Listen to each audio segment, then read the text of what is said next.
Hey there guys, it's Ormcast with a new video today. So, I've now seen Alien Romulus in theatres, and I just want to give you my thoughts on the film, okay? So yeah, what are my thoughts? I really had a good time with this film. I'm not gonna lie, I really did have a good time watching it. Like, in my opinion, this film is like probably in my top three out of the Alien films. Like I always say, like in my opinion, like Aliens, the second one is always number one for me, and then the original film Alien, and then I think Alien Romulus is now in my third place. To be honest, it was Prometheus before, but I think this is now taking the third place. I can't lie. But yeah, I really did have a good time going to the theatre to watch this film, and I'm really glad it didn't go to streaming because this is the type of film that you need to like experience in the theatres, in my opinion. Like it's so much better if you experience it in the theatres. Like I watched it in IMAX as well, so it was so much better watching it in the IMAX. But yeah, I really enjoyed this film. I will discuss some spoilers in this video, but that'll be later in this video when I get to that. But yeah, I thought the story was quite good. It gave me like vibes of Alien Isolation, the video game, which is what I'm going through at the moment, as you've seen on the channel. I'm doing a series of videos on that at the moment. Like it kind of gives me the vibes of that game from what I've played so far in that game, this film, where you're just like on a space station basically. But yeah, there's a lot of similarities, and there was a couple Easter eggs from the actual game.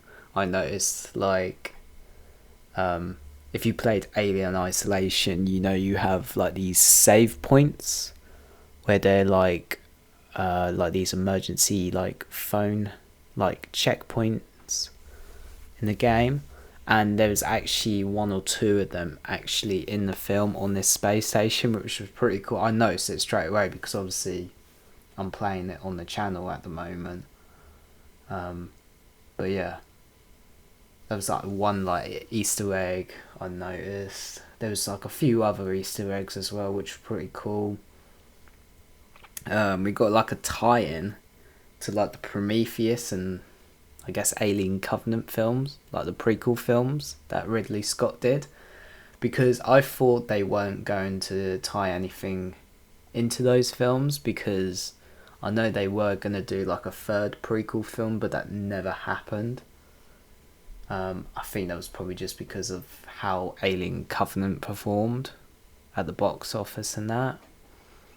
But they did actually tie it in to this film because they brought back the black pathogen goo, like that you see in like Prometheus and that, which was like interesting because I didn't think we were going to get like anything tying into that. And if you've seen the ending of the film, this is a slight spoiler, so I'm going to go into spoilers now, so you've been warned. So at the end of the film, so one of the characters that's played by Isabella Mercedes, I think that's how you pronounce her name. She was brilliant in this film. I really liked that. Like the cast in this film was so good. Like it's not like a big cast, but everyone in this film was just like really great from the acting and that. But yeah, her character Kay, we find out like early in the film she's pregnant, basically. And I knew from the start when watching the film, I was like, oh no, something's definitely going to happen to her as she's pregnant. I was just like, I knew something was going to happen like in my head, but I didn't want it to happen. But yeah, so later on she gets she basically gets taken by a xenomorph in the film, to like the a certain part of the space station basically, and it's like, I guess it's like a hive area on the station, where our other cast members find her basically. Rain and Tyler and Andy find her, and she's basically injured from the xenomorph basically, and she's losing a bit of blood and that. So the only way they can really save her, one, is if they can get her back to their ship and put her in the cryopod, I guess, and just like put her in stasis. Or the other option was to inject herself with the black pathogen, basically, as Andy said that as another solution, but he only suggested that because he had that like chip in his head that he got from a certain like character, which will be another spoiler. Which I was really shocked by, that character, which they somehow brought back.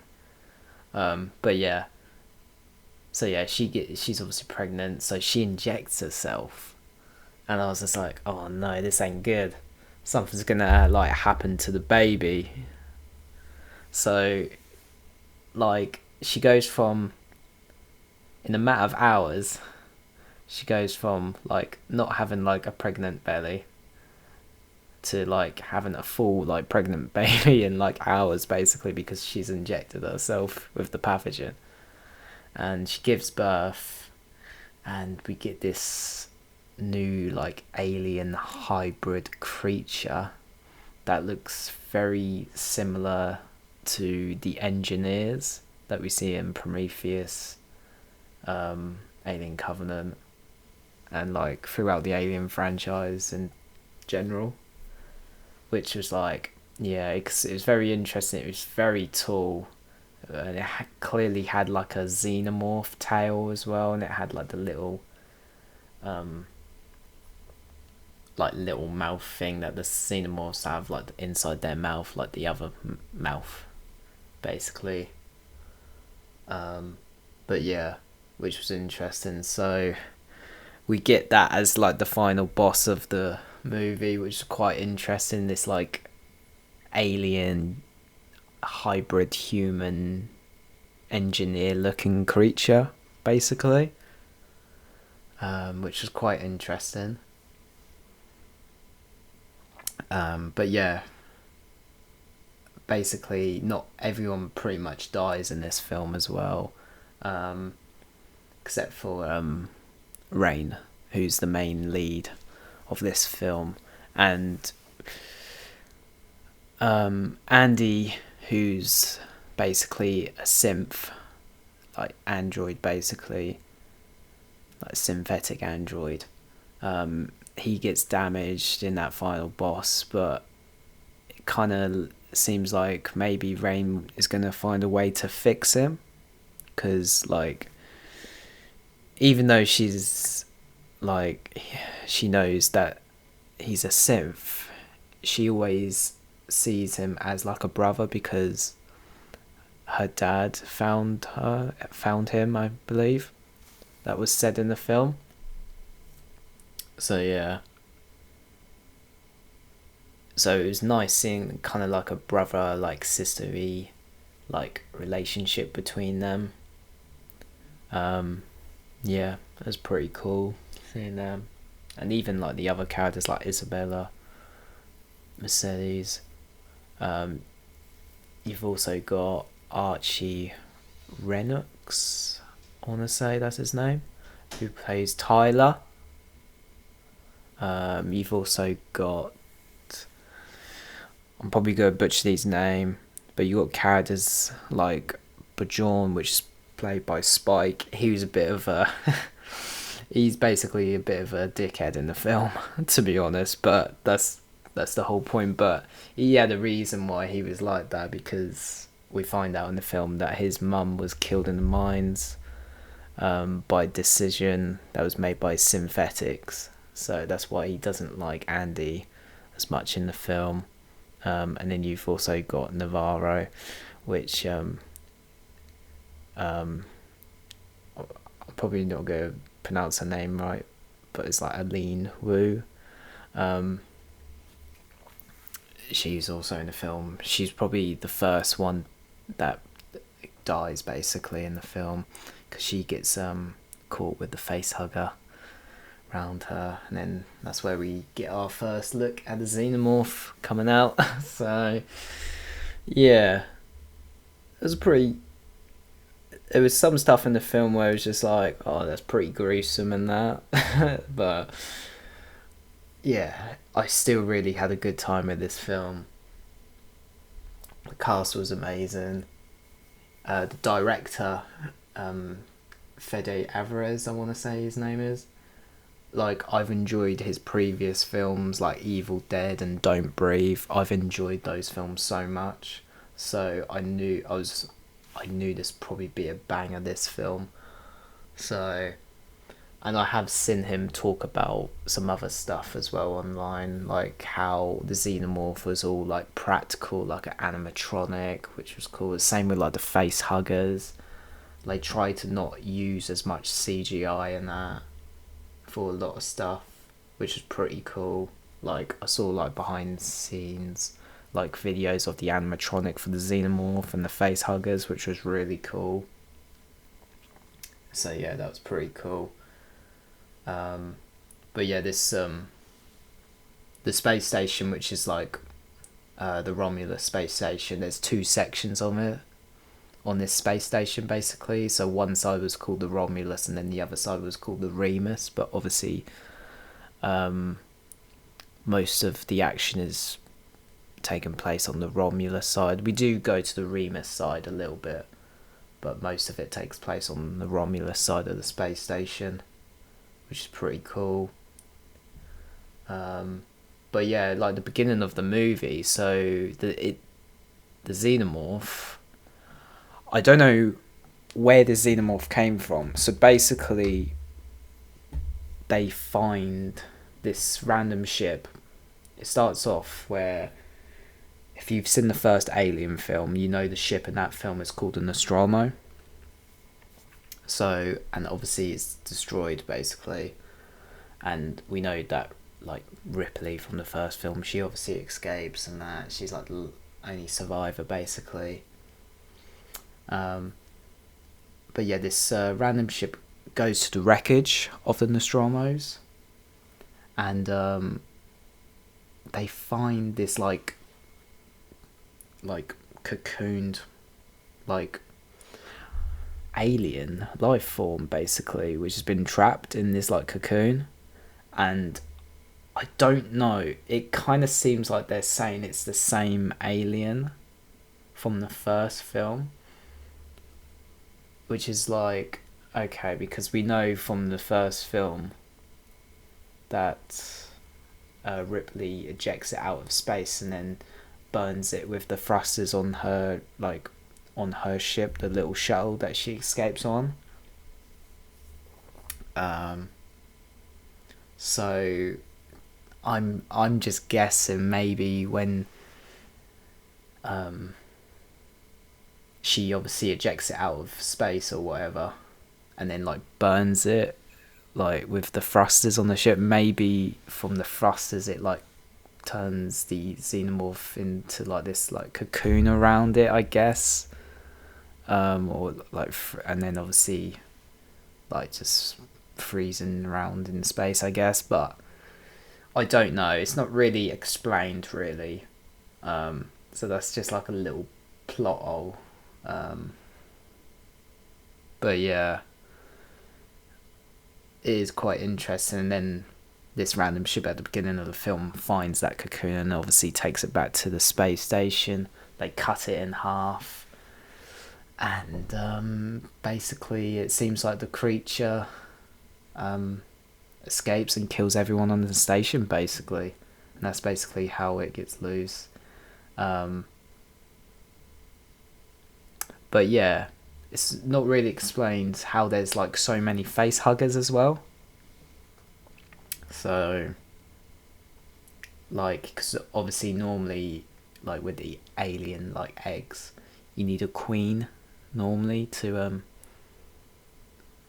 like obviously produce like the eggs, but we don't see a queen in the new film at all.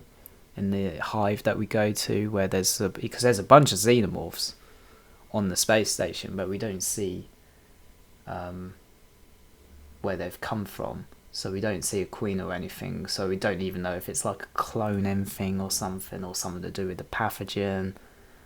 Yeah, they don't really explain it, but like sometimes with movies you don't have to explain it. If it's a good story, then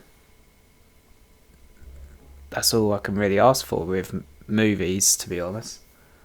But yeah, I really enjoyed it. The one thing I do want to talk about though is that surprising character that makes a return basically. But yeah. And if you know who I'm talking about, it is Ian Holm from the very first Alien film, which is just like, what? When I saw that, because when I first saw him, because he was just like a dead synthetic on the floor, and I didn't recognise him at first, but as soon as the main cast like put him on like the side of the desk or whatever, you would just like, I recognised him immediately, and I was just like, what? How the hell have they done that? Because obviously the actor did pass away, so apparently I have seen online it was like a animatronic with a little bit of like CGI as well, which is like, okay, like I wasn't really fussed at all like the way it looked or anything. I was like really surprised because I didn't think we were going to get any like characters that we know showing up, to be honest, because I thought it was just be its own thing. But yeah, you get a reference to that basically. So he's basically like another like villain in the film, I guess. So yeah, which is pretty cool. There was another Easter egg for I want to say her name was Lambert from the first film that you see on the screen when in Holmes' character, because he played Ash in the first film, but in this new film, because he's basically another model, like synthetic, he's playing Rook in this new film. But yeah, he basically explains what happens with like the Nostromos and the crew on that ship, basically that there was only one survivor, which we know is Ripley, but if you've seen the films then you know. But yeah, we get a little Easter egg to Lambert on this screen, I did notice during the film as well, which is pretty cool. But yeah, my overall thoughts of the film is I really had a good time with this film, and I can't wait to see what they're going to do with the Alien franchise now, because it's basically like the first Alien film or Alien project that Disney have put out since acquiring Fox.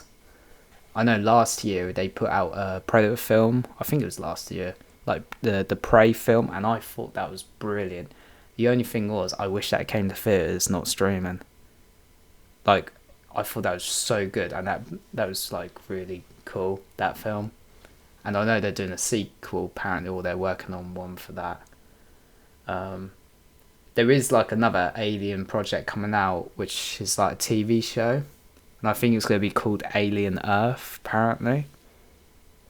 So yeah, that's coming. I reckon that's coming out next year, I think, maybe. But yeah, be interesting to see what that's going to be about, because they've never really done anything like that on TV before. So it'd be interesting to see how an Alien project will work on TV. So yeah. But yeah, the director, Fede Alvarez, I thought he'd done a great job with this film. I have seen him go out online where he's talked about a couple ideas. That apparently he's got ideas for like a sequel. So it'd be interesting to see if this is going to get a sequel or not. he did say a comment, because I think someone did ask him if he would want to do an Alien versus Predator film, and I think he did say he would be down for something like that, because I reckon eventually Disney will probably like look at how successful this film is doing and like how well Prey did, and they'll probably be like, oh, maybe they'll give Alien versus Predator another shot in the future. Maybe it probably won't be like another couple of years or something, but I have seen that Fede Alvarez would want to like co-direct with the Prey director, which is quite interesting, because that'd be quite good, like two directors teaming up to do Alien and Predator. But hopefully they make hopefully it's a good film this time. Because I don't know, I do like Alien versus Predator, the first one, but the second one, oh yeah, that's it wasn't for me. That's all I say. But yeah, going back to Romulus, I really enjoyed the film.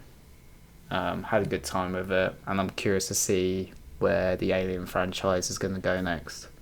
So let me know down below in the comments what you thought of the film, if you have seen it or not. Leave a like as well, and don't forget to subscribe, and go check out one of my other videos, like my Alien videos. Alright guys, I'll see you in the next one. Bye.